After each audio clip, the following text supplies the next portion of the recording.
organ peredaran sistem peredaran darah pada ibu. Nanti ini tuh akan bersambung ke sistem peredaran pada si janinnya. Melalui apa? Melalui plasenta. Jadi teman-teman semua harus paham dulu bagaimana sistem peredaran darah pada ibu. Di sini ada yang nama atrium dextra, di mana atrium dextra ini mengalirkan darah yang kaya akan karbodioksida. Sedangkan atrium sinistra ini adalah mengalirkan darah yang kaya akan oksigen. Jadi pelan-pelan ya.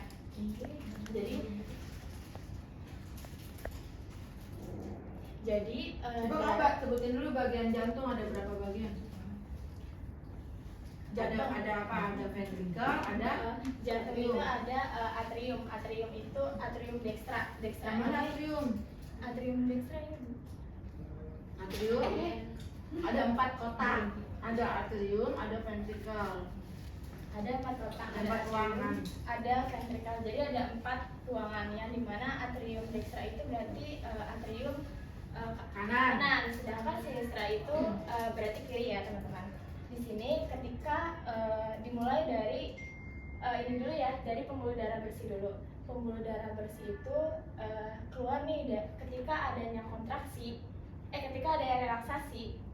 Relaksasi nih berarti kan katupnya itu kan membuka kan teman-teman. Relaksasi otomatis darah itu akan turun ke atrium sinistra. Kemudian dia kan masih relaksasi tuh, dari atrium sinistra dia akan turun ke ventrikel sinistra. Ini adalah darah yang membawa kaya akan oksigen. Dari ventrikel sinistra itu terjadi kontraksi. Tadi kan relaksasi. Kalau relaksasi berarti terjadi diastol. Sedangkan kalau kontraksi itu terjadi sistol. Ketika kontraksi, maka darah yang kaya akan oksigen yang masuk ke dalam ventrikel sinistra itu akan keluar menuju ke aorta. Sampai sini bingung nggak? Bingung. Udah biar aja kamu jelasin aja. Bingung. Sampai ke aorta. Nah, nanti di aorta itu akan dialirkan ke seluruh tubuh melalui apa? Teman-teman punya kapiler. Kapiler itu pembuluh darah paling kecil, yang dimana setiap organ itu terdapat kapiler. Dimana pembuluh darah ini akan masuk ke organ-organ, baik itu di organ integumen maupun di ginjal maupun di usus. Nah, dia itu akan masuk ke dalam organ-organ. Itu pembuluh darah yang membawa oksigen. Ketika si darahnya ini sudah masuk ke kapiler organ-organ, maka si darahnya itu akan keluarnya tapi bukan menjadi oksigen, tapi keluarnya menjadi karbodioksida. Paham? Setelah keluar menjadi karbodioksida, dia itu akan dialirkan ke atrium dextra. Ini dari organ nih, darahnya udah masuk melalui kapiler ke organ, kemudian organnya itu mengeluarkan karbodioksida. Darah yang dikeluarkan itu mengandung karbodioksida. Kemudian darah yang mengandung karbodioksida itu akan masuk ke dalam atrium dextra. Di atrium dextra itu terjadi proses relaksasi, sehingga darah itu akan masuk ke ventrikel dextra. Setelah terjadi kontraksi, maka darah yang kaya akan karbodioksida dari ventrikel dextra itu akan dipompa ke arteri pulmonalis, atau dia itu berada di paru-paru. Setelah dia dipompa di paru-paru, kemudian dia itu, teman-teman bernafas kan? Proses pernafasan itu merupakan salah satu pertukaran antara karbodioksida dengan oksigen. Nah, ketika teman-teman bernafas, otomatis si darahnya itu akan menukar antara karbodioksida dengan oksigen. Kemudian kalau misalkan si darahnya udah sampai paru-paru, di paru-paru itu akan keluar menjadi karbodioksida, menjadi oksigen. Jadi menjadi oksigen Di mana? Di paru-paru. Di paru.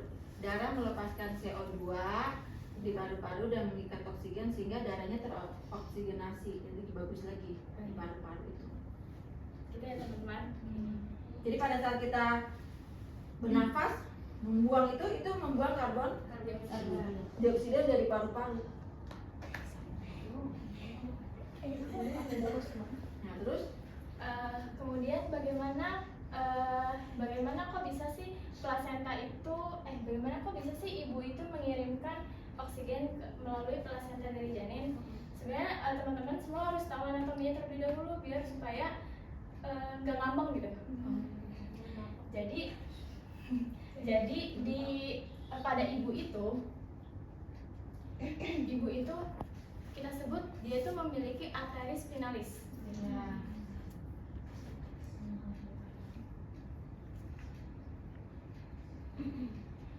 Dia itu memiliki yang namanya vena Umbilicalis. Ya.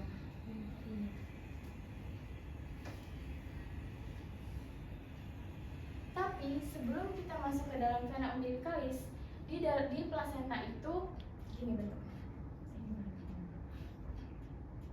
Ini nggak jago digambar ya. Sopan kerang. Jadi ada yang namanya ruang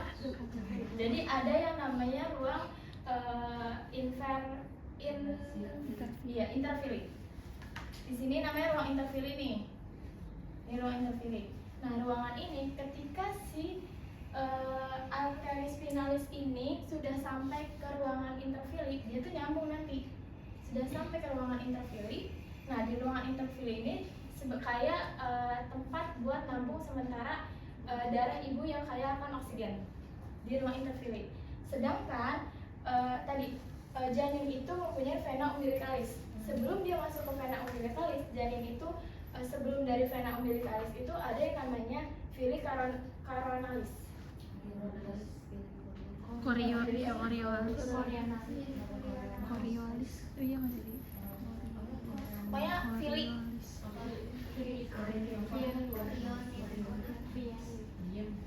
Nah, jadi fili dulu percabangannya gini. Di sini jadi fili dulu, nih fili dulu baru vena umbilicalis. Paham ya? Fili dulu baru vena umbilicalis. Nah, bagaimana janin ini bisa mendapatkan bisa mendapatkan oksigen dan bisa pertukaran. Nah, si ibunya ini kan tadi dia itu berhubungan langsung dengan arteris spinalis. Ini ibu nih.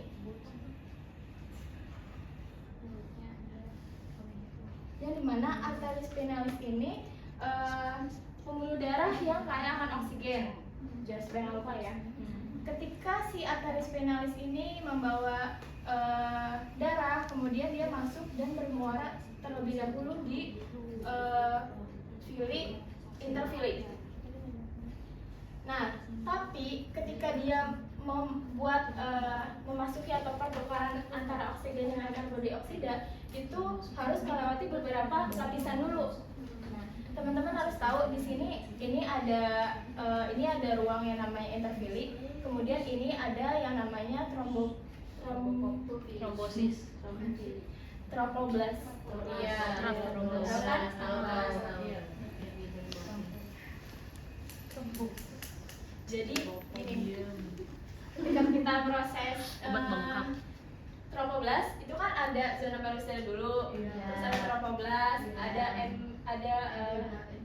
embrioblas, kayak gitu masih ingat lah ya. Insyaallah. Di sini ada lapisan tromboblas yang dimana si darah itu nggak bisa langsung masuk buat ngasih oksigen ke fili, tapi dia harus melewati beberapa lapisan dulu. Ada lapisan tromboblas, ada lapisan jaringan ikat fili, ada yang namanya ini embrioblas. Nah, nggak apa-apa sih karena Ya, pokoknya ada 3 lapisan. Embrioblas. udah nggak usah yang itunya, langsung aja prosesnya gimana. Iya bu, bentar bu. Udah masuk tuh, dia udah menembus lapisan tuh, si darahnya itu menembus tromboblas, jaringan ikat. Nah, kalau udah menembus berarti dia akan bertemu di fili. Fili ini akan menarik oksigen, kemudian dia itu akan kayak pertukaran antara oksigen dengan karbon dioksida, tapi bukan pertukaran darah, pertukaran zat aja. Nah, kalau misalkan udah sampai fili, kemudian si fili ini dia kan habis fili itu kan vena umbilicalis. Nah, kemudian dia tuh mengalirkan oksigen darah yang mengandung oksigen ke vena umbilicalis. Di vena umbilicalis itu dia warnanya itu warna merah. Kalau teman-teman ngelihat Google itu ada gambarnya tuh, warnanya warna merah. Nah, dia itu akan bertemu ada di atas dari vena umbilicalis itu ada yang namanya katup, yaitu katup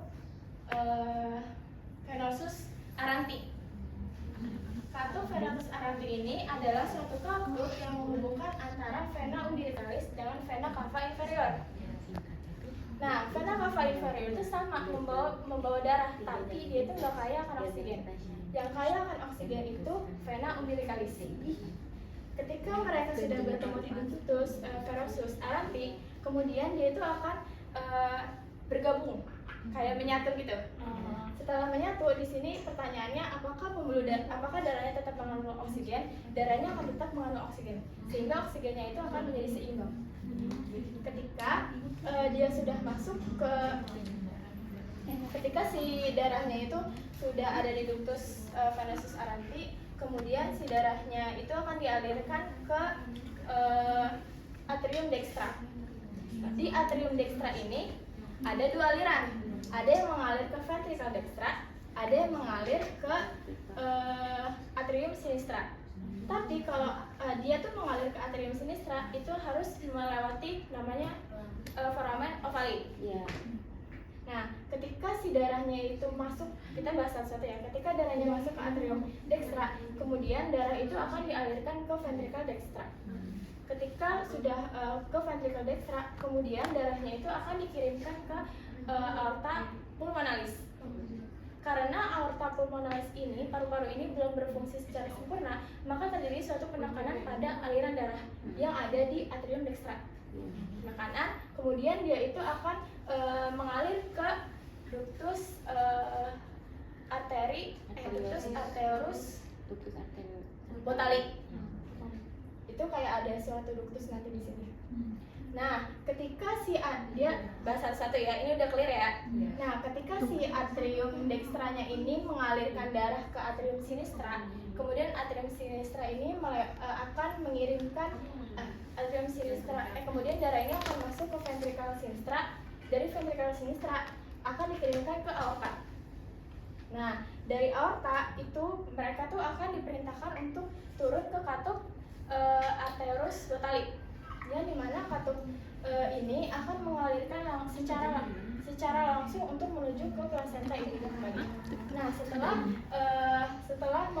setelah melewati arteri pulmonalis dan juga aorta, darah akan menjadi akan mengandung karbodioksida.